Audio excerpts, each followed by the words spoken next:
Hello and welcome to another episode of Pivotal Moments with Lolita. As always, we have another amazing guest, and this is someone that I go way back with, but I am super excited to have him on the show. I've got Xavier, who is just a financial expert, guru, genius, all that good stuff. But I'm going to go ahead and toss it on over to Xavier to introduce yourself and tell us what you got going on. Thank you so much, Lolita. Thank you for having me. I can't believe it's been a decade since No. we had it when you had your show, the Big Sis Show. Yeah. And it's been an amazing roller coaster for me because I've gone to start a second company, Finance Guy X. So just to give your viewers a little bit of background on who I am, my name is Xavier Epps, and I started a financial advising company called 𝐏𝐢𝐯𝐯 Financial Advising LLC.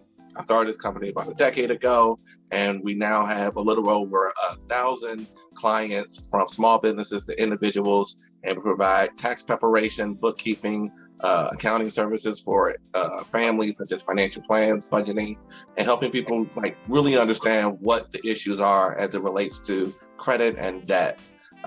Since then, the company has surpassed $1 million+ in revenue for customers, as well as processing more than 175 million in taxable incomes for individuals and small businesses.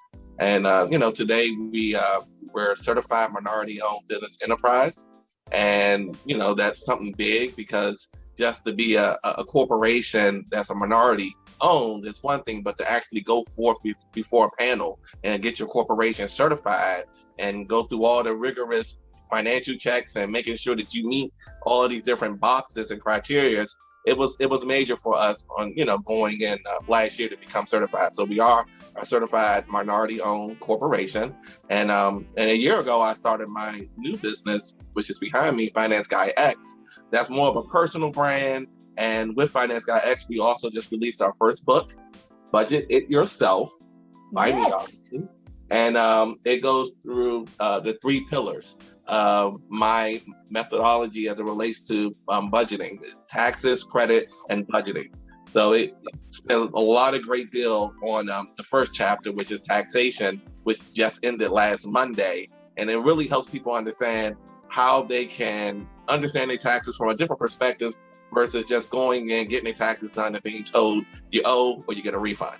So it definitely breaks down why you owe and how you can fix that going forward, because a lot of people are earning more money, and as they earn more money, they get into these new tiers and tax brackets where they owe, and they need to know throughout the year how they can avoid that. And I think chapter 1 definitely goes through that. So it's on Amazon. It was actually on, it was number 1 in new release for personal budgeting, as well as money management, for about probably 20 days. So it was number 1, big, because I'm thinking hey, just trying to get as much information out there as possible. Yeah, I have a little over 1,000 clients with my corporation, but how can I get more to the masses? And the book came up as a way to do that. So we've done that. And just a little bit background about me is, I've been in the industry for almost 18 years now, in the finance and accounting industry. I started off in Wall Street. In Wall Street, I was a registered broker with FINRA, through FINRA and Securities Exchange Commission, for an investment banking shop. I then, after 8 years, went off to work at nonprofits like National Wildlife Federation, National Children's Center in DC. Then I went into the federal government, worked for the United States Postal Service. Then I worked for the United States Postal Service, OIG. Went to be a federal contractor for the Small Business Administration, SBA. And now I'm going on my 3rd year with the District of Columbia government in a senior financial role. So it's been quite busy. Wow.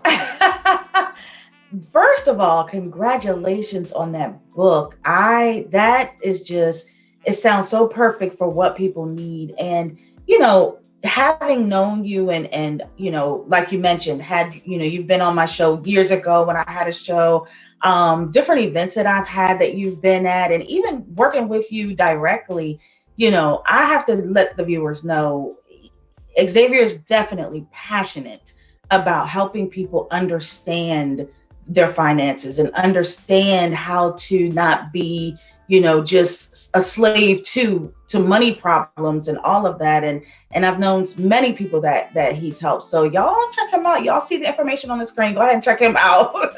And I will be getting that book. I have it like in my what do you call it, in Amazon? Like you put it, yes, it's in my cart. I just need to go ahead and get that.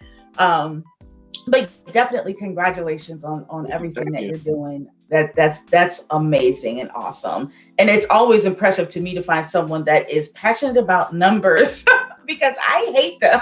I know. It's always one of those struggle points for me because I have surrounded myself with experts from a marketing perspective to help me make this sound a little bit better. And it's always difficult to talk about certain subjects like taxes and debt and budgeting. And, I try to make it a little fun. But also I leave room for education. I leave room for, let's be serious now. Let's get down to the crux of the issues here. So it is difficult at times. Yes, it's true. Well, let's get into the conversation about pivotal moments. So for you, what pivotal moment are you going to be sharing with us today? I think a pivotal moment is going to be more personal. And I think a lot of people don't really see that side of me socially. But the pivotal moment is the balance between life and work. When my youngest son, was born, he was born with sickle cell. And this was 6 years ago. And even at that point, I was just always working extremely hard, either a full-time job with some agency and running my own corporation. And long before Finance Guy X was started, when he was born with sickle cell, it made me feel like I had missed something. And, doing my research, when couples get together, they're supposed to look at, the dynamics of genetics and what, one person has and what the other person has. And I missed that. And now I have a son that, is going to have to deal with this condition for the rest of his life. So I would say that's, at that moment, it made me realize that I need to find a better work-life balance. Because if I had more time on the personal side, I would have done some due diligence and say, hey, what's your blood type? And, do you have this trait or not? And instead not be surprised at birth that, oh, your child has this, and this is what it means for the red blood cell counts versus the white blood cell counts and what you are going to look for. My son went through a couple blood transfusions in the first 2-3 years of his life. And it was hard for me and mom because we're like, we want to help. We want to help and we want to do as much as possible. And I remember one time I was in the children's hospital and I had both my laptops with me. I had work laptop and I had my corporate laptop, and I'm just plugging away on client stuff and then plugging away on government stuff. And I looked at him and, and I just put everything away. Like he was asleep, but I just put everything away because I was like, this is my problem. I'm, granted, I got work to do, but I need to be here for him when he wakes up. And, it's something that I try to do better. I try to incorporate the Sunday no work day. And, let's spend time on Saturday, even if it's for 2 hours throughout the day. Let's do something family oriented. Even if it's me watching TV with my kids, I take more pleasure out of it now than I did several years ago because of that moment of, saying, hey, you not being negligent, but just not doing your research. Your child has this and now we have to deal with this. So that would be, one of the big pivotal moments as of late. Wow, that is something else. And again, I have to, say kudos to you for even just recognizing it. Because I think so many people, it's easy to just get caught up and distracted in work and, trying to make a living. And especially in our area, it's hard not to have that be kind of top priority. But you decided and you're making that choice, every time to say, no, I've got to balance my priorities and I've got to put my family first. So that's awesome. That's really awesome. I'm sure that's been challenging, It's a little challenging. But I'm thinking about them. I'm thinking about them saying, hey, I remember the moment when dad did this. I remember the moment when dad did that. And not thinking about, oh, well, dad left us all this money, but no memories. So, and as I get older, I think about that. Like when I was younger, like, who cares about memories? I'm giving you money. You get whatever you want. Live this life that I could never imagine growing up, in a single family home with my mom and having a twin and us just having to survive off a cup of noodles and canned goods.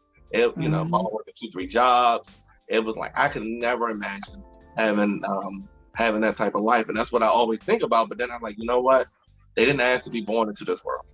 And I have to give them that love and that care that I didn't have, even if I think money means more.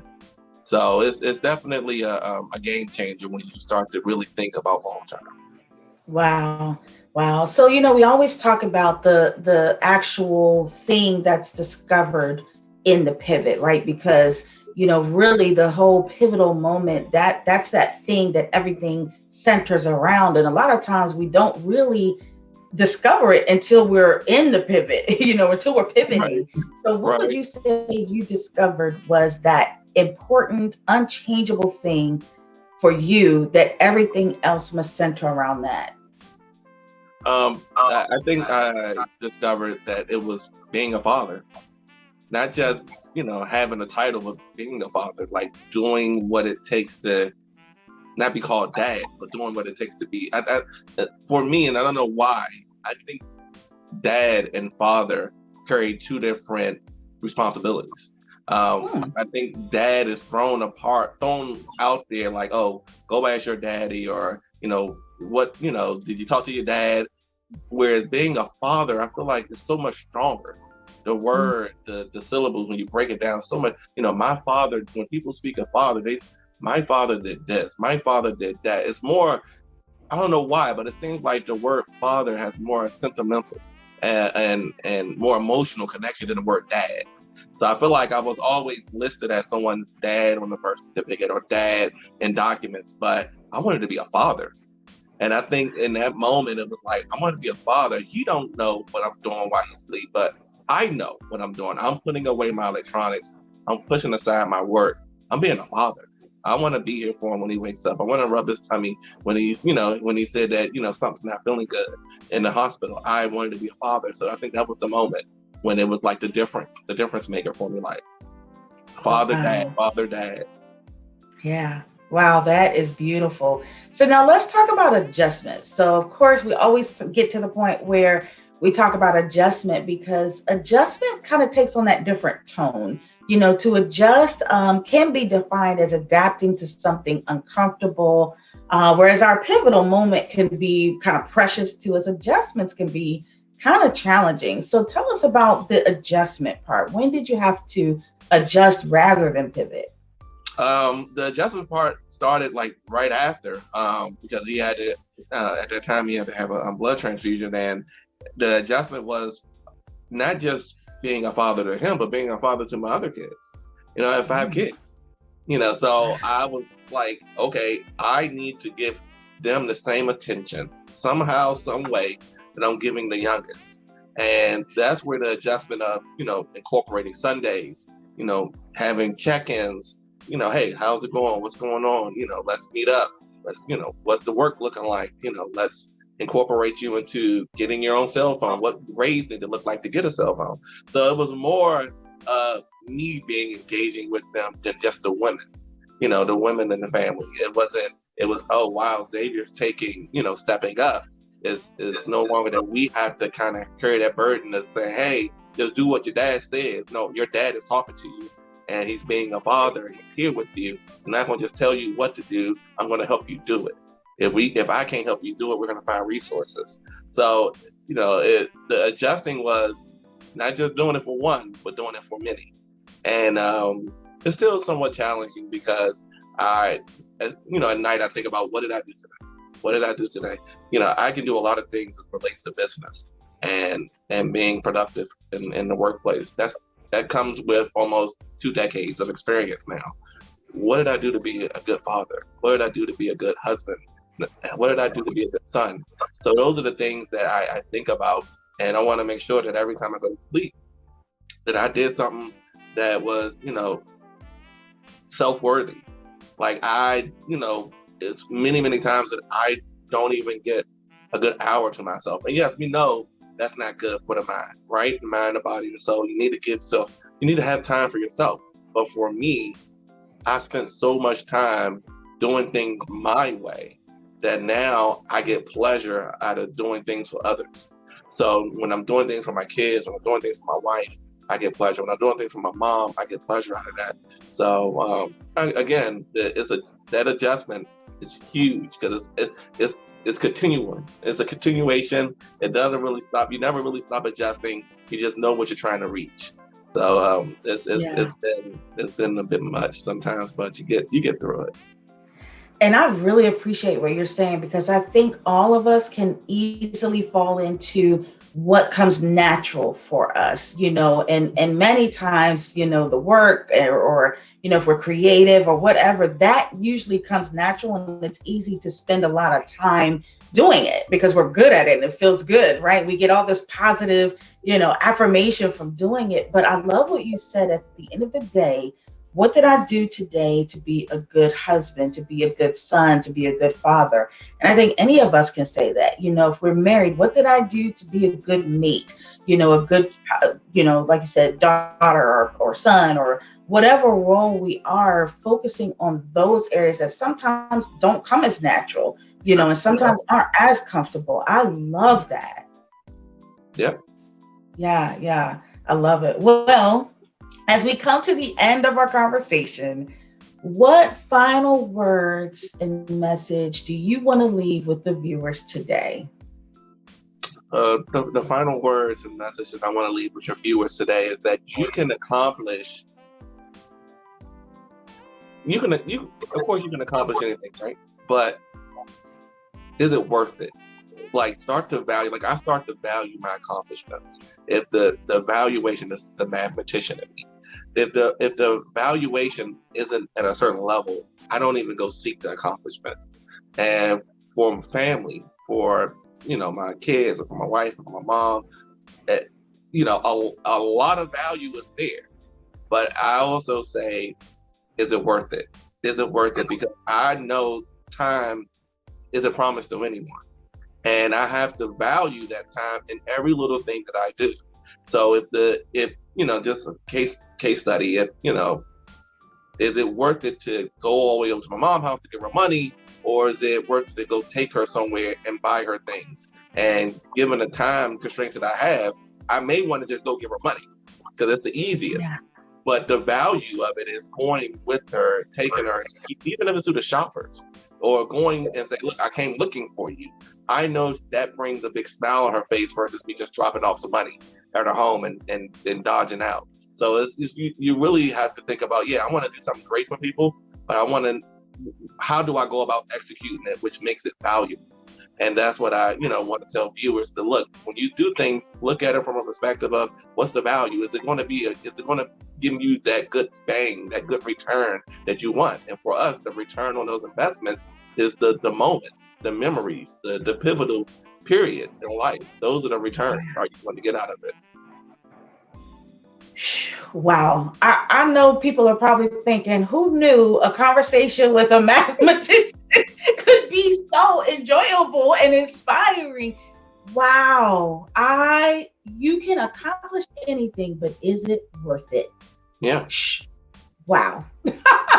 I love that. Well, as always, I certainly appreciate the gems that you dropped today, and I'm just super proud of you. We haven't stayed in touch, but I always kind of see you, just handling your business and doing things. And it's just very refreshing to see that you are still, passionate about serving the community and serving others and using your gifts and talents to help others. So this is awesome. Perfect. And I'm so excited that you're still doing your thing. And you're still bringing the information to viewers and letting people say, hey, here's a platform I have to talk about those hidden gems in the community that people don't know about. Me, I'm really not shy, but I'm a behind the scenes guy. I will work behind the scenes all day for so many people, celebrities, not celebrities. It don't matter to me. I want to really help people that need the help. But it happens. When you're good at doing something, people hear about you and they want to know, who's this person? What's going on? So, I got to get a little bit better with that, not being shy with talking to the public. Yes. About myself, but. Well, you're linked up with the right person, right? So let's plan going forward to connect a little bit more, because I will always bring you to the public. I know you will. Awesome. Well, thank you again for taking your time and stopping by, and chatting with us. And of course, like I said, the information is there on the screen, so you all check him out. Definitely get that book. And as always, thank you for supporting me and tuning in. Yes, there's the book. Get that book. Yes. And thank you all. And we will see you next time on Pivotal Moments. See you next time.